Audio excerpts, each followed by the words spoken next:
This is player A. He's a 1100 who's naturally talented enough to frequently beat higher rated players. However, player A lacks consistency. One game he plays like a genius, and the very next he makes stupid little blunders, which is why he is hard stuck at 1100 instead of the rating he really deserves. Now this is player B. Player B is a horse. But also, player B follows the 3 pieces of advice I will be giving you in this video, which allow him to play consistently and avoid making almost any blunders in his games. Even though player B might not be as naturally talented as player A, his rating proves to be higher because he follows the advice I will be giving you in this video. Hello everybody, my name is Vadim and welcome to Past Pawns. I'm a 2000 plus rated player who made this channel to create a free encyclopedia of chess improvement videos. First, let's talk about the types of blunders that can occur in your games. Let's take a look. First off, I want to get this one out of the way. It's mouse slips, and this can happen both over the board and online, and there's no real way to fix this besides maybe being more careful with your hands. The next one is calculation error. This is the most common probably. You calculate a line, but somewhere along the way you simply make an oversight or a mistake, and this leads to a loss of material. Next up we have tunnel vision. You hyperfixate on a move that supports your planner idea, but you completely miss your opponent's attack. Next up is hope chess. This is when you play an objectively bad or impulsive move and you hope your opponent isn't able to stop your plan. Then we have time trouble blunders. This is where you make a blunder because you simply didn't have enough time to calculate or you just panic. Now last but not least, we have intuition move, and this is when you play a move based on your intuition instead of actual calculation, and this leads to a blunder because somewhere along the line your intuition was wrong. This covers the major categories of blunders that may appear in your games. The reason I'm showing this to you is because it ties in heavily with the first suggestion that I'm going to give you, which is number 1, write down your blunders. No matter what time control you're playing, no matter how you're feeling or how the game went, analyze the blunders you made during the game and write them down. I don't mean to do this on a literal piece of paper. Wherever you do your game analysis on, be it chess.com, Lichess, ChessBase, or literally any other platform, you find your blunder, you make a comment pointing out the type of blunder you made, why you made it. Be brutally honest with yourself. By making yourself conscious of the types of mistakes you make and the reason behind them, you'll make it a lot easier for yourself to recognize the mistake before it happens when you're actually playing a game, and subsequently, you'll reduce the amount of blunders you make. So after every single game you play where there is a blunder, especially the ones you lost, go find that blunder, add a little comment on the type of blunder you made, plus why it happened. So it looks something like this, what you see on the screen right now. And make it a point in your following game to not make the same mistake. Quick interruption. If you're between 600 and 1800 and you want to get better at chess, check out my chess website, chessbrain.org. ChessBrain uses a puzzle format and lets you study thoroughly annotated Grandmaster games in a way that is easy to understand. All of the high-level moves are broken down and explained, with tons of alternative variations to provide you with study material. This way you can compare your solution with some of the best players in the world. New studies are constantly being added to the website with frequent updates, with new features and themes, and the best part is, you can use it for free. Sign up at chessbrain.org and start getting better today. Let's go on to our second tip. Calculate. Almost all blunders occur from either a miscalculation or a simple lack of calculation. So it's clear that good calculation is a major factor in preventing blunders across all levels. But how exactly do you actually get good at calculating? Well, it's a no-brainer that by practicing calculation puzzles, you're going to get better at calculating. However, there's a specific way that you should train tactics. First off, let's talk about pre-game preparation. Do 10 to 15 minutes of puzzles before playing any serious games to warm up your brain.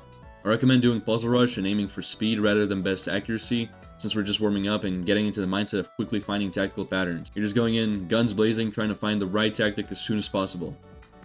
Outside of games, you should be regularly doing puzzles to keep yourself sharp and improve your tactical abilities. Lichess has unlimited free puzzles, so if you don't have chess.com Premium, you can use Lichess. When you load up a puzzle, the very first thing you want to do is scan the material. Don't go looking for tactics right away, simply count the material for both sides. Now we do this for 2 reasons. 1, this closely mimics a real game, since in an actual game you're going to be aware of the material count, be it subconsciously or you just keeping track throughout the whole game.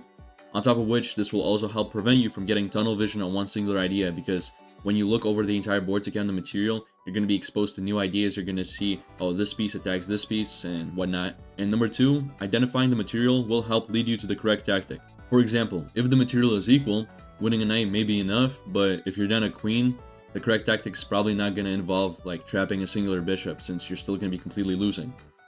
After you've counted the material, you're going to go carefully examine all of the, as Gotham Chess likes to say, checks, captures, and attacks. And you do this to build the correct habits in your actual games. This way, you're more likely to find the correct tactic or idea in the shortest possible time. Now when you're doing puzzles to improve your calculation, forget about the timer and take as much time as you need to make sure you find the correct solution. Don't play a move just because it looks right. Calculate everything, including your opponent's ideas. This is tedious work and it's boring, but what the hell did you expect chess improvement to look like? The point is, you're going to build up your calculation skills and mental stamina through this method, and it will inevitably reduce your blunders. Number 3, time. You need time to do calculations, so playing the right time control is important. If you play bullet or blitz, you're naturally going to be more likely to blunder than if you played something like rapid, simply because you have less time to play, and therefore more time to mess up and make mistakes. Now, here's the cool part. If you get better at the game through playing longer time controls, you're also going to get better at shorter time controls. What I mean by this is if you get better at rapid, you're also naturally going to get better at blitz and bullet just because you're a better player overall. However, it doesn't really work the other way around, because getting better at blitz or bullet kind of just means you're better at moving your pieces faster. You're really not improving at the same rate as you would through longer time controls. And so getting better at a shorter time control doesn't really translate to longer time controls. And shorter time controls are also mostly just for fun. Or let's say like you're shitting for 30 minutes and you need to do something, so you start playing bullet, and your mom starts knocking on the bathroom door and she's mad because you've been on the toilet for 30 minutes and the whole time you've just been playing bullet, and so you have to stop now. That's what short time controls are really made for. Entertainment, not much for improvement. So basically, play longer time controls if you want to improve, and you're going to get better at all time controls through this method. Now, in terms of time management, there are no strict rules on how much time you want to spend on each move. For example, let's take a 10-minute rapid game. I'll try to get the first 10 to 15 moves, so the opening, out in the first 2 minutes. This is made possible through studying your opening and understanding the main ideas. Of course, there are situations where your opponent is going to play a line that you're not familiar with or that I'm not familiar with, and I'm going to end up spending more time. But in general, 10 to 15 moves, no more than 2 minutes. Now, in the middle game, there's about 3 or 4 critical moments where finding the right move is very important. This is where most of your time will be spent. In those critical moments, I generally try to avoid spending more than a minute on a singular move, so no more than 10% of my total time. If I'm uncertain that a move will lead to a clear win, I will try to spend maybe less than 30 seconds on it. Sometimes 30 to 50 seconds is kind of the range that I'm going for, or rather the range that I'm trying to not surpass. But if you notice that you're stuck and you don't know where to move, make sure you quickly reassess the situation, as this is where you're more likely to make a blunder. You find the most solid move that helps you develop your plan while stopping your opponent's attacks and play that.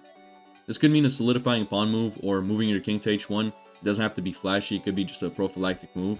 But the point is, missing a 10-move tactic, but playing a solid alternative is better than using up all your time trying to find this one tactic and then realizing it doesn't even work or still missing it anyway. Time management is just as important as literally anything else on this list, so do not neglect it. Now, ladies and gentlemen, this covers the 3 main ways you can prevent blunders, so let's quickly do a summary. 1. Annotate your blunders in post-game analysis. Mention the type of blunder you made and why it happened. 2. Warm up with Puzzle Rush and then do a bunch of puzzles. Take your time on them. Make sure you're actually getting better and improving rather than just trying to beat the timer. The amount of points you earn from each puzzle doesn't matter. The point is you're just trying to answer correctly rather than just trying to beat the timer. And 3. Play longer time controls. Try not to spend too much time in the opening, ideally no more than 20% of your total time, and don't spend all of your time on one singular move in the middle game. Ladies and gentlemen, this covers everything I wanted to share with you today. If you enjoyed the video, please consider liking and subscribing. As always, thank you for watching, and I hope to see you in the next video. Goodbye.